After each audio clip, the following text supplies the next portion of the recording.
You've been told to let go, but no one told you how. You've tried to surrender, yet your mind keeps holding on tighter.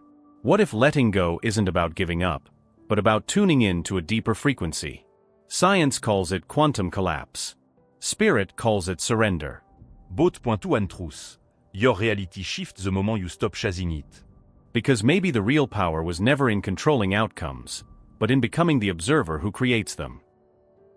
There is a deep spiritual hunger in modern life that often wears the mask of ambition, anxiety, and endless doing. Many of us have been trained to chase outcomes, to schedule our happiness into future moments, and to treat wounds like tasks that can be fixed with the right checklist. Yet beneath productivity and polite optimism lives a quieter kind of suffering, the sense that something essential is slipping away the minute we finally reach what we wanted. This is the problem at the heart of contemporary spiritual inquiry mixed with manifestation practice. We have learned a language of possibility without learning how to hold the nervous system that contains that possibility. The result is a sort of spiritual consumerism. We collect techniques but do not change the field from which outcomes emerge. This struggle shows up in familiar patterns. You set a bold intention for a promotion, a relationship, or a healing, then you double down with frantic action and productivity. You make vision boards, you repeat affirmations, you take courses, and still you wake at 2 in the morning wondering why the thing you want feels further away. You may feel guilt for not doing enough or shame for not being grateful properly. You begin to confuse denial of desire with spirituality, as if wanting something were a moral failing rather than a human compass. That confusion drives people to either bury their wishes or to perform them loudly online, and neither path resolves the original ache. Quantum manifestation, as popularly taught, often leans on metaphors of energy and attraction, without reckoning with the body or the unconscious. When teachers talk about raising your vibration, students might nod, then return to old habits, old relationships, and the same recurring fears. This mismatch creates cognitive dissonance. The mind has absorbed new theories while the heart and body keep living old stories. The modern problem is not that spiritual and quantum ideas are inherently wrong. Many of these teachings contain deep wisdom, but that they are sometimes applied as instruments of control rather than invitations to interior transformation. A second dimension of the problem is the cultural pressure to monetize spirituality. Online platforms reward quick wins and flashy transformations, which encourages content that simplifies complex inner work into viral hooks. That economy shapes both teachers and students into performance. Spiritual practice becomes another arena for achievement rather than a refuge from it. The thirst for certainty pushes people to latch onto techniques that promise predictable results, and when results don't arrive on the expected timeline, disappointment becomes a moral failure. The pressure to be grateful after every setback can silence grief and leave pain unprocessed. Time and again what I hear from seekers is two related laments: I tried the technique and it didn't work, and I don't know how to let go. Both statements point to the same place, a missing container for desire. Many manifestation frameworks emphasize intention and visualization, but omit a deliberate method for holding uncertainty, processing loss, and integrating small successes. Without that container, letting go is misunderstood as surrender in the passive sense, as giving up, rather than the active, wise release that preserves energy for what matters most. Finally, there is a personal story that repeats for millions: the promise of control. Someone learns the language of manifestation and tries to control timing and detail. They get what they asked for but discover it does not dissolve the original wound. The victory is so low. Or they do not get the outcome, and blame themselves for insufficient faith. Either way, the lesson is clear. We need an approach that honors curiosity, grief, and surrender at once. We need to reconnect modern quantum metaphors with somatic practices and ethical clarity so that manifestation becomes a mature practice rather than an anxious hobby. The turning point for many seekers begins with a small experiment, noticing the felt sense more than chasing proof. Discovery often arrives as a soft curiosity, an inner question that asks what happens when desire is held without urgency. In my own life and in the stories of hundreds of students, this experiment revealed something surprising. Letting go is not passive resignation but an active, wise recalibration of attention. Instead of trying to collapse uncertainty into certainty, people lean into co-creation with life, learning to hold intentions with steady presence rather than brittle expectation. This discovery is backed by two complementary lines of thinking. First, contemporary quantum ideas remind us that observation matters. The act of observing influences outcomes. Attention collapses possibilities into actualities. Second, Contemplative spiritual traditions teach that relationship with desire is everything, that craving and aversion shape a nervous system and a life. When these frameworks are brought together, a richer picture emerges. We are not just thinking things into existing, we are reshaping the conditions through which reality organizes itself: attention, body regulation, and aligned behavior. The discovery also reframes common mistakes. Students who previously tried to force manifestations by sheer will begin to notice their habitual tension, clenched plans, gripping around people, and micromanaging timing. The new discovery invites a different posture: hold the intention lightly, practice generous curiosity, and tend to the inner state that would match the outcome. It is a practice of precise kindness toward the self. A paradox appears: the more we try to command, the more we solidify old patterns. The more we cultivate a friendly, relaxed attention, the more new information and creative openings appear. This chapter includes stories of ordinary people. A young teacher aiming for stability found that daily practices of inquiry and breath allowed her to choose actions aligned with long-term values rather than short-term panic. A father grieving a fractured relationship used an embodiment practice to feel his heart reopen, and unexpectedly doors of reconciliation appeared that had previously felt impossible. These stories hold a common thread. Discovery is not dramatic revelation but patient recalibration that changes the organism's responses to possibility. Discovery requires tools that respect both brain and body. Practices like focused attention, somatic tracking, and simple experiments with attention are the practical outgrowths of this realization. We are discovering a middle road that honors quantum imagination and sacred embodiment together. What was missing in earlier approaches was a protocol to translate insight into steady nervous system change, and that is what this discovery supplies. One practical experiment people use is this: set a clear intention for 1 week, then twice daily perform a 5-minute practice. Start by sitting quietly and naming the intention in one sentence. Then ask, what tension in my body rises when I name this? Breathe into that tension and label it without trying to fix it. Finally, open your attention outwards and imagine the intention unfolding, but this time notice the feeling rather than the details. Many report a surprising shift after 7 days, an increase in options, clearer next steps, and less emotional drama. Another element of the discovery is reframing failure. When outcomes don't match intentions, it is tempting to interpret the mismatch as proof that the practice failed or that you were not spiritual enough. The discovery teaches that outcomes are data, not indictments. They tell us information about timing, conditioning, and unknown factors. From this viewpoint, missing an outcome invites inquiry. What beliefs or unconscious contracts were active? What relationship patterns require tending? This curious stance moves practice from performance to exploration. Importantly, the discovery connects with quantum language in a grounded way. Quantum metaphor becomes useful when taken seriously. The observer affects the observed, and the act of attention is an intervention. Attention directed with steady presence changes the probabilities in your field because it reshapes behavior, choice architecture, and perceptual readiness. That is the discovery's practical payoff. By training attention, you change the conditions through which physical reality emerges. And because these practices are learnable, anyone can cultivate the capacity to hold desire with integrity. If discovery is the insight, method is the map. The method I offer integrates quantum-informed attention training with somatic practices and ethical alignment. It has 3 pillars: intention clarity, felt sense regulation, and aligned action. Each pillar is concrete and trainable, and together they create a system that supports sustainable manifestation without bypassing pain. Pillar 1. Intention clarity. This is not simply writing a goal on a sticky note. Clarity means defining an intention that is both vivid and emotionally honest. It includes specifying why the intention matters and which version of yourself you are asking to grow. When an intention is tethered to values, such as connection, integrity, or contribution, it becomes a North Star that guides choices even when immediate feedback is absent. Practical exercise: write your intention in 1 sentence. Then write 3 reasons it matters beyond surface outcomes. Anchor it to a value word, for example, belonging, service, or craft. Pillar 2. Felt sense regulation. The nervous system regulates how you respond to possibility and loss. Practices here are simple yet transformative: a daily 10-minute body scan, diaphragmatic breathing on the exhale for 5 counts, and naming sensations as they arise. A practical micro-exercise: when you notice gripping, place your hand over your heart, breathe 3 long slow breaths, and say internally, I am safe to want. Repeat this micro-practice whenever desire triggers anxiety. These tools help rewire the limbic system so that wanting does not automatically trigger defense. Pillar 3. Aligned action. Quantum ideas do not preclude effort, they reframe it.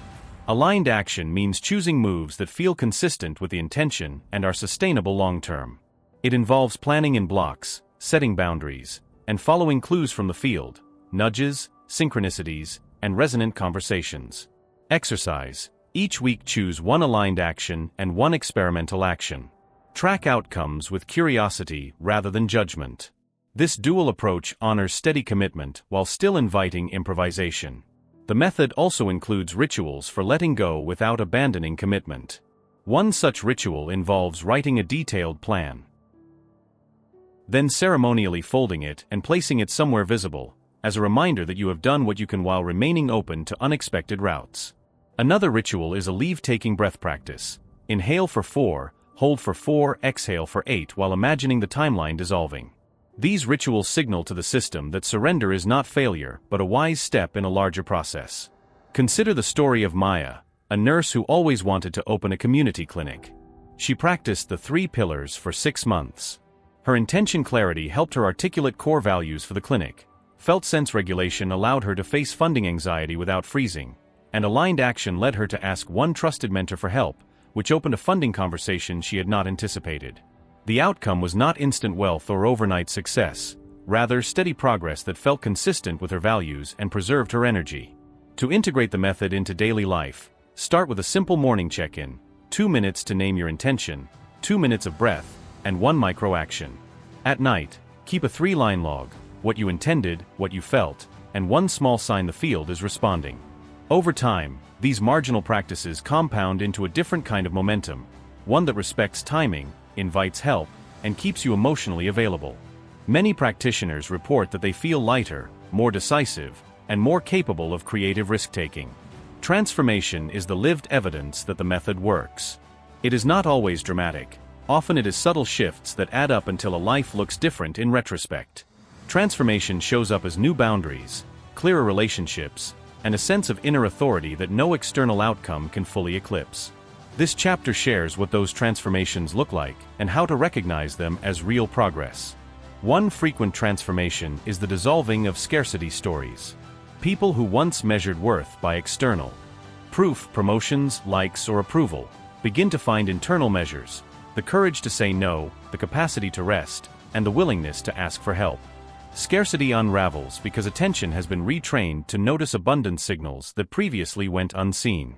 Another transformation is emotional literacy. Rather than react to fear with avoidance, individuals can invite the sensation and name it, then choose a responsive action. That ability to name and regulate emotion reduces reactivity and opens space for wiser choices. A powerful transformation is how relationships change. When one person in a family or partnership practices intention with felt sense regulation, their nervous system influences the relational field. Arguments become opportunities for repair rather than escalation. Empathy grows not through endless self-sacrifice, but through honest expression held with steadiness. People report surprise at how old conflicts soften when one person brings a different energy into the dynamic. That is the quantum spiritual genius. Inner shifts alter probable outcomes in the social field.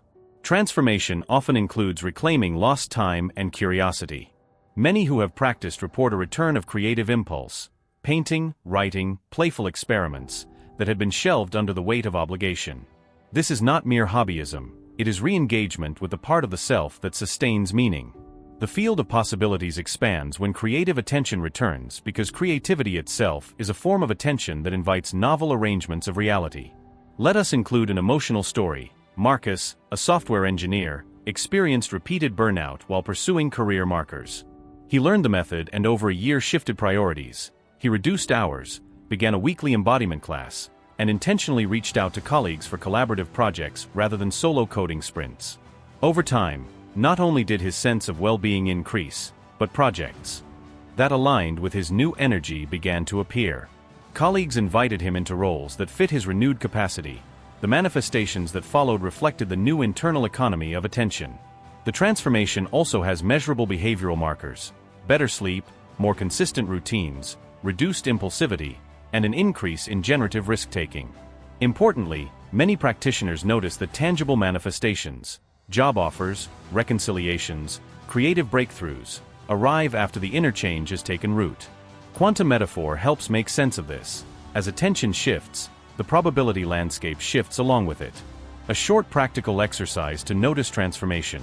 Once a month, write a one-page letter from your future self, from a version of you who has embodied the intention. Describe daily rhythms, relationships, work, and how you spend your attention. Read it slowly and note sensations that feel true. This practice helps the nervous system hold a new story and recruits your imagination as a partner in change. Another way to measure transformation is the language you use. Listen for words that indicate freedom rather than fear. I choose, I explore, I rest, instead of I must, I need, or I should. Linguistic shifts are real markers of inner rewiring because language both reflects and creates neural patterns. Together, these markers, bodily steadiness, altered speech, and emergent opportunity, form the tapestry of transformation. If transformation is personal, the mission is collective. The practice of responsible manifestation asks us to consider how our intentions affect others and how we might use these tools to heal systems, not just fulfill personal desires. The mission reframes manifestation as service-oriented, expanding scope from what I want to what can I contribute. A key aspect of mission is ethical discernment. Quantum spiritual practices are powerful. Like any power, they can be directed toward egoic ends or toward collective flourishing. The mission asks practitioners to audit their intentions. Do these aims increase dignity for others?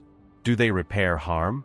Are they oriented toward liberation rather than scarcity? These questions do not limit creativity. They refine it and provide a compass for long-term impact. Another dimension is community. Manifestation practices are amplified when embedded in supportive groups where accountability, feedback, and generosity circulate. Many transformative projects begin with a small group that shares intentions, resources, and practical help. Community provides reality testing and reduces the isolation that often accompanies spiritual work. A practical community exercise. Form a monthly triad where each person offers one intention, one blind spot they suspect, and one way others can help. Rotate roles and practice listening without fixing. The mission also extends into systems thinking. When intention is paired with structural awareness, manifestation becomes a tool for public good, designing workplaces that honor human rhythms, creating educational programs that teach emotional literacy, or imagining community healing projects. Practitioners who hold this broader mission translate inner practices into policy and design choices that ripple outward. The ethic is simple. Inner clarity should inform outer structures. Personal stories show how mission expands outcomes. A group of neighbors who practiced these methods together co-created a community garden that became a site for reconciliation and shared meals. A nonprofit leader used felt sense regulation to transform board dynamics, enabling more courageous decisions that attracted funding. These stories illustrate the multiplier effect of mature practice. When inner work is combined with intentional collective action, manifestations are more durable and more generous. A practical mission-oriented exercise. Identify one local problem you care about. Spend 30 days holding an intention for a particular outcome, for example, safer streets, food distribution for elders, or neighborhood cleanup, and commit to one aligned action each week. Track small wins and invite collaboration. Notice what shifts in your capacity, in local relationships, and in the field itself. An emotional story to anchor mission. Layla, a teacher in a struggling school district, began using these methods to transform her classroom climate. Her intention was simple: cultivate curiosity and safety. She practiced daily micro-regulation, invited students into co-created rituals, and asked parents to join monthly listening circles. Over a year, the classroom shifted from chaos to calm and curiosity, testifying to the possibility that inner practices can transform public spaces when carried with humble persistence. The mission concludes with an invitation. Adopt these practices not as a path to privilege, but as tools for repair. Use them to heal scars in your own life and to contribute to collective flourishing. The work is both intimate and civic, small practices with large ripples. If this resonates, subscribe for weekly practices, leave your intention in the comments, share this video with someone who needs it, and begin the 30-day experiment today. Let's build this together. Maybe letting go was never about giving up. It was about trusting that life already knows what's yours. The moment you stop chasing, energy starts flowing. The universe doesn't respond to pressure, it responds to presence. So breathe. Feel what you've been holding on to. And whisper, I trust the timing of my life. Because letting go isn't losing control. It's opening the door for everything meant for you to finally arrive.